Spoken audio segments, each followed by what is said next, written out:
नमस्कार, मैं Gautam, assistant professor department of sociology, government Meera girls college. आज फर्स्ट ईयर की क्लास में आपको सामाजिक स्तरीकरण का आगे का पाठ, आगे का अध्याय पढ़ाऊंगी।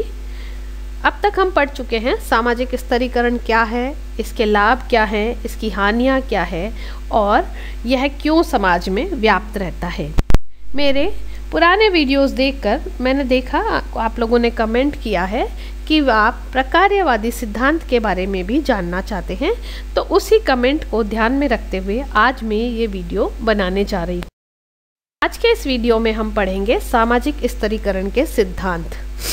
सामाजिक स्तरीकरण समाज में जो असमानता व्याप्त है उसी के आधार पर समाज में स्तरों का निर्माण होता है। और अब तक हम ये अध्ययन कर चुके हैं कि प्रत्येक समाज में असमानता रहती है, स्तरीकरण पाया जाता है, समाज स्तरीकृत है, विभिन्न स्तरों में बटा हुआ है असमान आधार पर। इसके विभिन्न सिद्धांत दिए गए हैं। संघर्ष का सिद्धांत। संघर्ष का सिद्धांत नाम से ही हमें पता चलता है कि समाज में संघर्ष रहा है।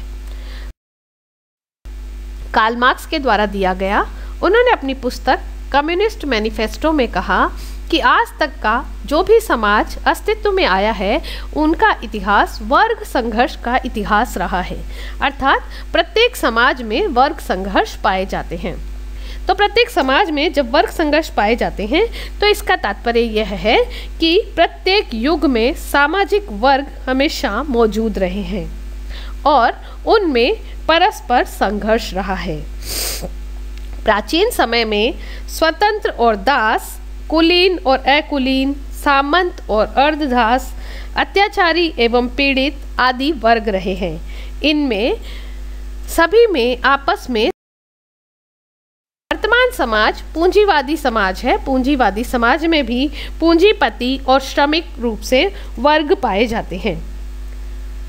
आगे मार्क्स कहते हैं कि वर्गों का जन्म उत्पादन के साधनों पर स्वामित्व अथवा अस्वामित्व के आधार पर होता है, अर्थात जिस उत्पादन के जैसे साधन होते हैं उसी स्वरूप से वर्गों का निर्माण होता है और उसी आधार पे वर्गों का स्वरूप भी निर्धारित होता है। जिनके पास में उत्पादन के साधनों पर अधिकार होता है वे अलग वर्ग का निर्माण कर लेते हैं और जिनके पास में उत्पादन के साधनों पर अधिकार नहीं होता वे अलग वर्ग का निर्माण कर लेते हैं।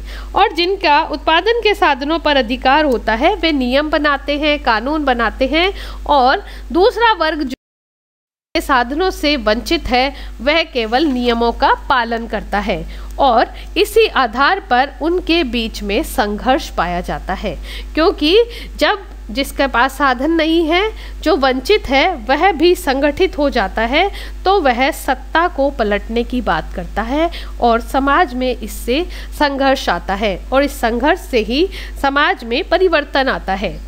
कार्ल मार्क्स कहते हैं कि यदि श्रमिक भी एकजुट हो जाए अपने लक्ष्य की पूर्ति के लिए तो वे एक नए प्रकार के समाज का निर्माण कर सकते हैं।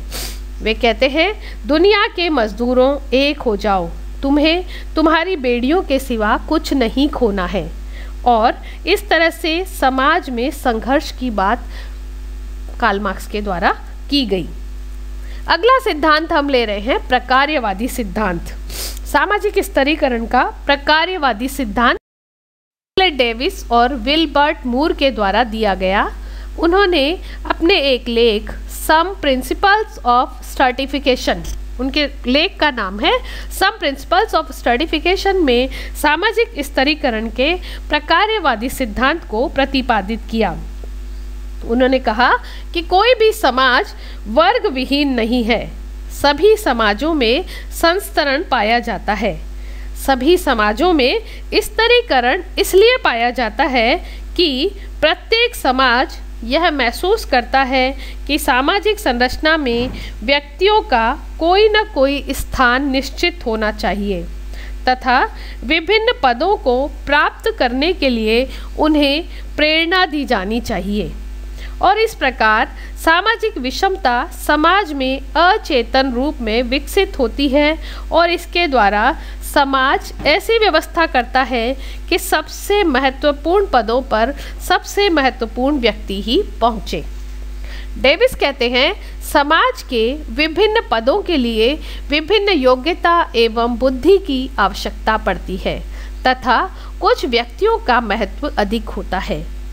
जब समाज में विभिन्न पदों के लिए अलग अलग योग्यता और बुद्धि की आवश्यकता होती है तो हर व्यक्ति अलग अलग प्रयास करता है और जिसके पास जितनी समझ होती है, जितनी बुद्धि होती है, जितनी योग्यता होती है, वह उसी आधार पर अपने पद।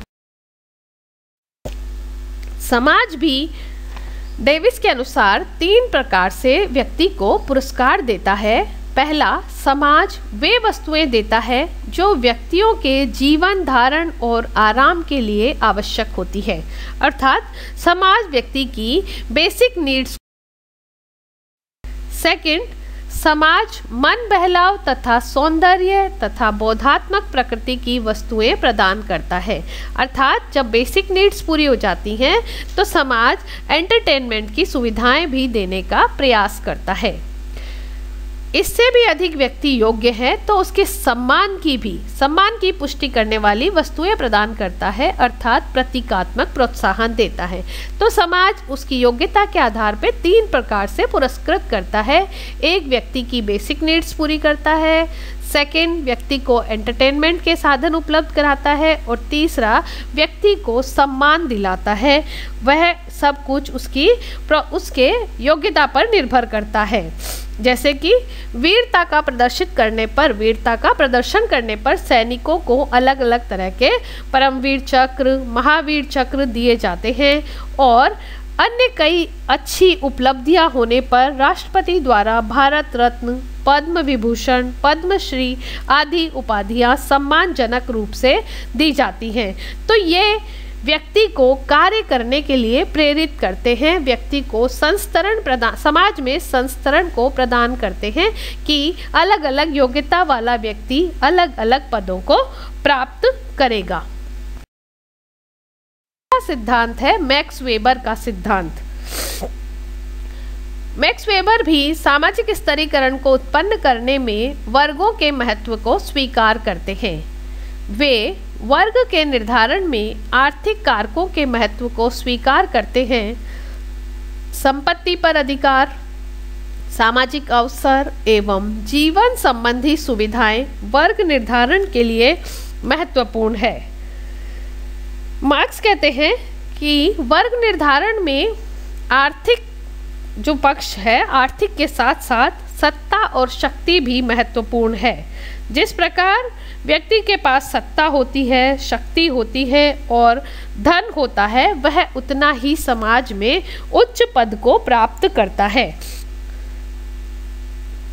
संपत्ति पर अधिकार रखने वाले लोगों का समाज में विशिष्ट सम्मान होता है तथा वे सत्ता प्राप्त करने में भी सक्षम होते हैं। इस प्रकार संपत्ति, शक्ति और सम्मान समाज में स्तरीकरण पैदा। हम बार बार देख रहे हैं कि समाज में स्तरीकरण पाया जाता है, अर्थात समाज में असमानता पाई जाती है।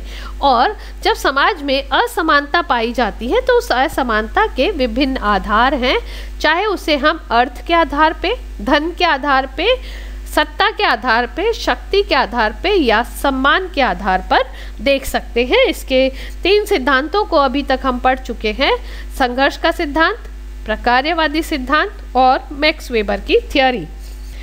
अब हम कुछ अन्य सिद्धांतों को पढ़ेंगे। उसमें फर्स्ट है वेबलिन का सिद्धांत। इन्होंने अपनी पुस्तक the theory of leisure class में विलासी वर्ग का सिद्धांत प्रस्तुत किया और बताया कि जिसके पास व्यक्तिगत संपत्ति बहुत होती है और जो उत्पादन की प्रौद्योगिक प्रणाली को अपनाता है, विलासी वर्ग के नाम से जाना जाता है। मतलब जिसके पास बहुत धन है, वह उत्पादन की प्रौद्योगिक प्रणाली को भी, टेक्नोलॉजी को जिसने लिया हुआ है, वह आर्थिक रूप से भी सुरक्षित रहता है और विलासी वर्ग होता है।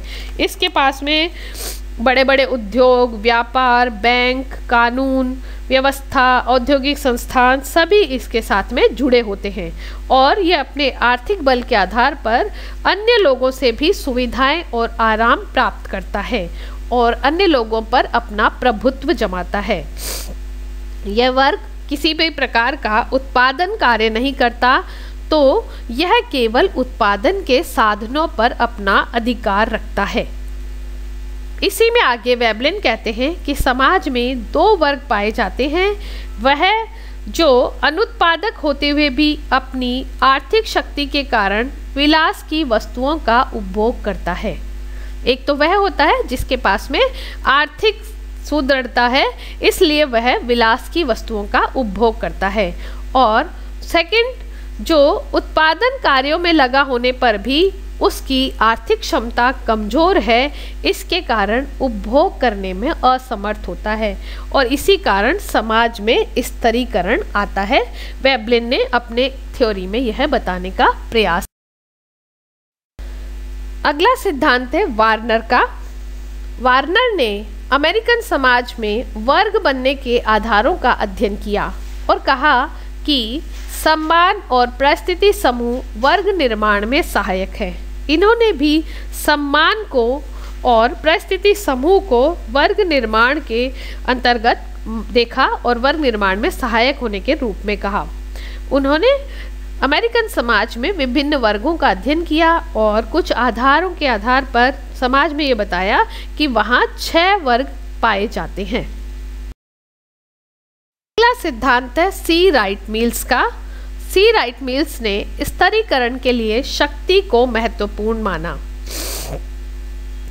आर्थिक दृष्टि से संपन्न व्यक्ति सेना के उच्च अधिकारियों से अपने संबंध कायम कर लेता है और समाज में आर्थिक, राजनीतिक एवं सामाजिक दृष्टि से प्रभावशाली बन जाता है, और दूसरी तरफ वे लोग होते हैं जिनका आर्थिक, राजनीतिक एवं सामाजिक प्रभाव शून्य होता है या काफ़ी कम होता है। यह भिन्नता ही समाज में स्तरीकरण पैदा करती है। तो राइट मिल्स ने स्तरीकरण के लिए शक्ति को महत्वपूर्ण माना और कहा कि समाज में जो विभिन्न पद हैं, विभिन्न आर्थिक क्षमताएं हैं, वे व्यक्ति को प्रभावशाली बनाती हैं, और जिनके पास में ये नहीं निम्न दर्जा प्राप्त करते हैं। अगला सिद्धांत हम ले रहे हैं पार्सन्स का। पार्सन्स संपत्ति को सामाजिक परिस्थिति के निर्धारण में महत्वपूर्ण मानते हैं। वे कहते हैं कि जिसके पास में संपत्ति होती है वह समाज में उच्च पद को प्राप्त करता है। वे प्रकार्यवादियों की बात को भी स्वीकार करते हैं। कहते हैं समाज के महत्वपूर्ण पदों को योग्य व्यक्तियों द्वारा ही भरा जाता है। जो व्यक्ति जितना योग्य होता है वह उतने ही उच्च पद को समाज में प्राप्त करता है। समाज में कौन सा पद महत्वपूर्ण होगा, यह समाज के मूल्यों और उद्देश्यों पर निर्भर करता है, और सामाजिक मूल्य एवं उद्देश्य सामाजिक स्तरीकरण के प्रमुख आधार हैं। अर्थात समाज के क्या मूल्य हैं, क्या उद्देश्य हैं, उसी के आधार पे समाज में विभिन्न पदों का निर्धारण होता है, और विभिन्न पद समाज में स्तरीकरण को पैदा करते हैं, स्तरीकरण के लिए उत्तरदायी हैं। अगला सिद्धांत हम ले रहे हैं गोल्डहैमर और शील्स का। गोल्डहैमर तथा शील्स ने शक्ति को सामाजिक स्तरीकरण का प्रमुख आधार माना है। इन्होंने भी व्यक्ति की शक्ति को ही सामाजिक स्तरीकरण का आधार माना है। व्यक्ति की स्थिति उसे प्राप्त शक्ति की मात्रा के अनुसार ऊंची या नीची हो सकती है। प्रभाव की मात्रा और प्रभावित होने वाले लोगों की संख्या के आधार पे व्यक्ति की परिस्थिति का पता चलता है कि वह व्यक्ति कितने लोगों से प्रभावित है या उससे कितने लोग प्रभावित हैं। यह सामाजिक स्तरीकरण का आधार माना जा सकता है। तो गोल्डहैमर तथा शील्स सामाजिक स्तरीकरण के लिए शक्ति को महत्वपूर्ण मानते हैं, शक्ति को उत्तरदायी मानते हैं। तो आज हमने पढ़ा सामाजिक स्तरीकरण के विभिन्न। आज के इस वीडियो में हम पढ़ेंगे सामाजिक स्तरीकरण के सिद्धांत। सामाजिक स्तरीकरण समाज में जो असमानता व्याप्त है उसी के आधार पे समाज में स्तरों का निर्माण होता है, और अब तक हम ये अध्ययन कर चुके हैं कि प्रत्येक समाज में असमानता रहती है, स्तरीकरण पाया जाता है, समाज स्तरीकृत है, विभिन्न स्तरों में बटा हुआ है असमान आधार पर। इसके विभिन्न सिद्धांत दिए गए, उसमें से सबसे पहले हम